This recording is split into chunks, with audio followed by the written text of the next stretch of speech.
Senhor, meu amado, bem-vindo de volta à nossa escola bíblica.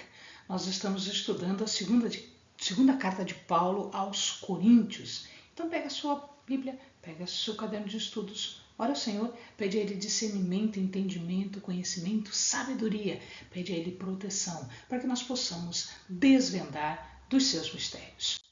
Nós já estamos no capítulo 12, portanto, já no finalzinho desta carta que é maravilhosa no seu conteúdo e na sua profundidade teológica. E aqui, no capítulo 12, Paulo passa a falar sobre a outra crítica, de tantas críticas que se faziam a ele. Esta crítica dizia respeito às visões e revelações, como se Paulo nunca tivesse tido revelação, nunca tivesse tido visão. Então, ele passa a falar sobre isso. Aliás, Paulo não é o único a ter visões e revelações. A palavra, o Novo Testamento, nos diz que muitos personagens cristãos tiveram visões e revelações, como, por exemplo, Zacarias, que teve aquela revelação, aquela visão sobre seu filho João. Quando Pedro, Tiago e João estavam no monte, viram a transfiguração de Jesus.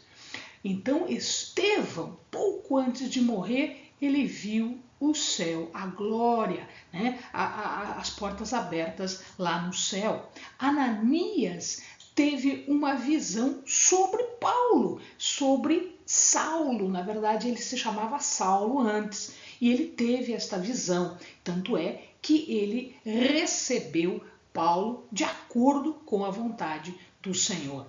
E, por último, uma revelação que ficou na nossa Bíblia, no Novo Testamento, como um livro inteiro, que foram aquelas revelações que João teve na ilha de Patmos e resultou no livro de Apocalipse.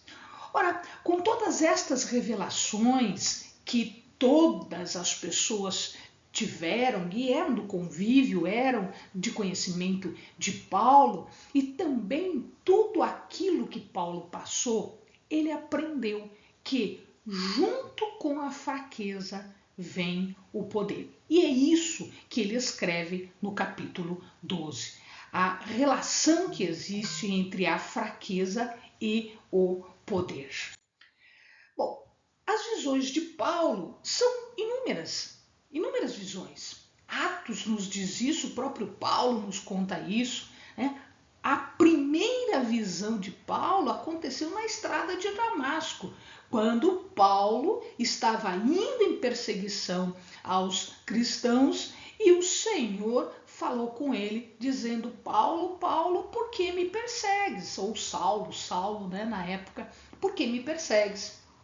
Dura coisa é recalcitrar contra o aguilhão. Então, esta foi a primeira visão que ele teve. Depois, ele já em atividade, ele teve a visão de um homem na Macedônia. E lá esse homem, nessa visão, chamava para que eu ajudasse. E ele foi para a Macedônia. Nós temos aí a formação de várias igrejas na Macedônia. Foi uma porta muito grande aberta para Paulo. Em Corinto, ele recebe um encorajamento através de uma visão. Os ensinos do Evangelho, o acesso à verdadeira sabedoria, discernimento, as verdades escatológicas que ele explica, isso tudo foi dado a Paulo através de ensinamentos e de visões. Mas ele conta uma visão especial, uma visão diferente. Isso tinha acontecido há mais ou menos 14 anos antes dele escrever a carta, desse momento em que ele está escrevendo a carta, em que Paulo foi arrebatado até o terceiro céu. Naquela época, eles tinham visões diferentes. Inclusive os judeus, eles tinham visões diferentes sobre o que se chama de estrutura espiritual. Eles achavam que existiam camadas de céus, 3, 5, e alguns diziam que haviam 7 camadas de céus, estavam por sobre a terra. E aliás, muito muitos contemporâneos, muitas pessoas conhecidas de Paulo tiveram também esta visão muito semelhante. Ora, quando Paulo tem esta visão dele ver o terceiro céu, essa visão que foi muito impactante, foi tão impactante que ele não conversava sobre isso, ele não falava sobre isso. Ele fala aqui exatamente para comprovar que ele não é qualquer pessoa, né, espiritualmente falando, que ele tem sim uma carga, uma autoridade espiritual. Tanto é que o Senhor lhe deu esta visão do terceiro céu. Ele também não dá mais detalhes sobre isso. E ele fala assim, que ele não sabe se foi na carne ou se foi no espírito que ele teve esta visão. Na tradição do Antigo Testamento, nós temos dois personagens que foram transladados para o céu no corpo. Sim, eles foram com o corpo e tudo, fisicamente, que foi Enoque, que ninguém mais viu, isso está em Gênesis, e depois Elias, isso está em 2 Reis.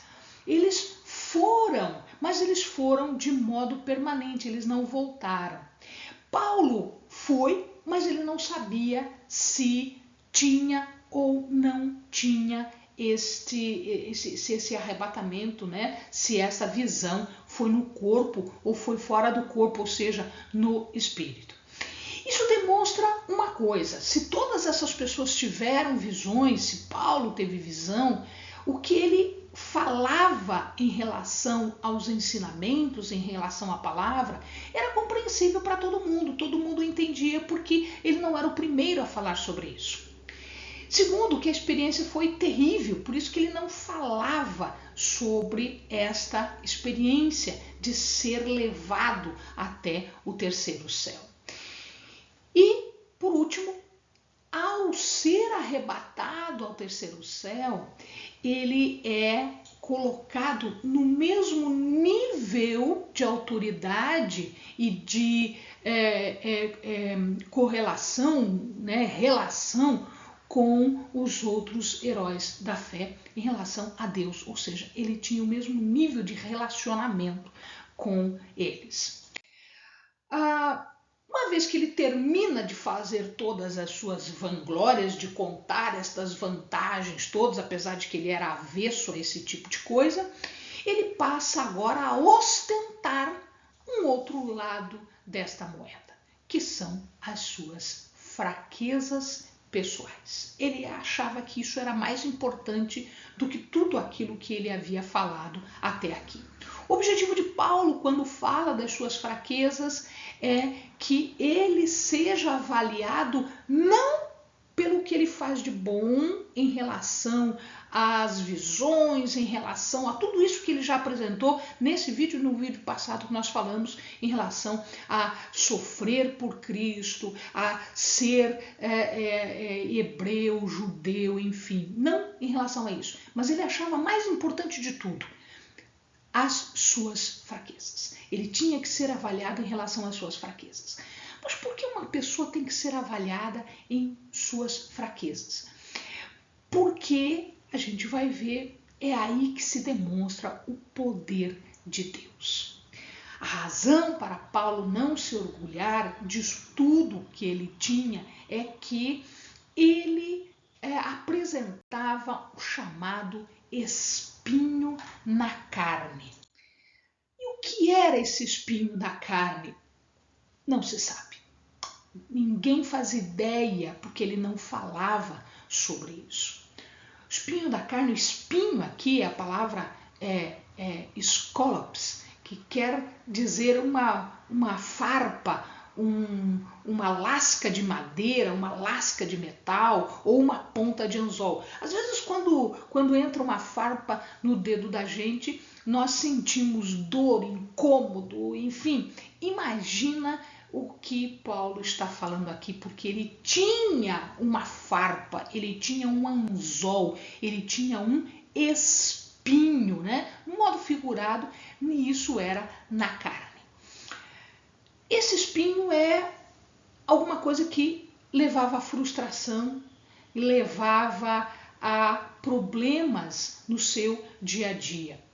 E esta perturbação, este espinho era tão problemático, causava tanto problema na vida dele, que ele chegou a orar 3 vezes por dia para que o Senhor tirasse este espinho na carne. Mas Deus permite que este espinho esteja ali, que este incômodo esteja ali. E foi esta perturbação na carne que fez com que Paulo, pregasse o Evangelho, que mantivesse Paulo vivo na missão, vivo naquilo que o Senhor tinha determinado para ele fazer. Foi por causa deste espinho na carne que ele fundou igrejas não só na Ásia, mas também na Macedônia e na Acaia, porque ele foi para Bereia, ele foi para Atenas, ele foi para Corinto, ele foi para Filipos, ele foi para Tessalônica, ele foi para Éfeso, ele foi para muitos lugares, e em todos estes lugares, com o espinho na carne. Isso não era desculpa para ele parar de trabalhar, não. Com o espinho na carne, ele fez o que tinha que fazer. Isto para mantê-lo equilibrado, para mantê-lo encorajado, para mantê-lo fortalecido. Fortalecido por quê? Porque ele, orando ao Senhor, o Senhor disse: minha graça te basta. E esta graça significa o quê? Significa que há disponibilidade contínua da graça. O espinho não foi removido, mas a graça de Deus abundou na vida de Paulo. Deus o capacitou para cuidar do espinho, mesmo com o espinho, para cuidar da missão que ele tinha. E ele fala que porque o poder se aperfeiçoa na fraqueza. É por isso que Paulo não se gloriava do poder, mas ele se gloriava da fraqueza. Porque era a fraqueza que demonstrava o poder de Deus. Não era o poder dele, era o poder de Deus. Ele era fraco. Era disso que ele se orgulhava. Porque nele, na vida dele, Deus agia. Deus havia determinado, então, que essas coisas loucas, que essas coisas absurdas, elas envergonhassem as sábias, elas envergonhassem as fortes, Porque as fracas, segundo o mundo, envergonham as fortes, as humildes, as desprezadas, as rebaixadas, Aquilo que era evitado pelas outras pessoas, isto era tido em alta conta. Porque ninguém se vangloria por si. As pessoas se vangloriam exatamente porque o poder de Deus está manifesto, porque o poder de Deus se faz presente. De modo que, se alguém quer se gloriar de alguma coisa, que se glorie no Senhor. Amados, Paulo aprendeu que o poder de Cristo se aperfeiçoa na fraqueza. Paulo se alegrava em poder se gloriar das suas fraquezas. Ele se deleita nisso, porque aqui nós estamos vendo que o poder de Cristo estava habitando a vida de Paulo e por meio das suas fraquezas. Ela trata da realidade do poder de Cristo. É aqui que nós vemos o poder de Cristo. Nas fraquezas das pessoas, nas fraquezas de Paulo. É isso que o capacita a gloriar-se alegremente.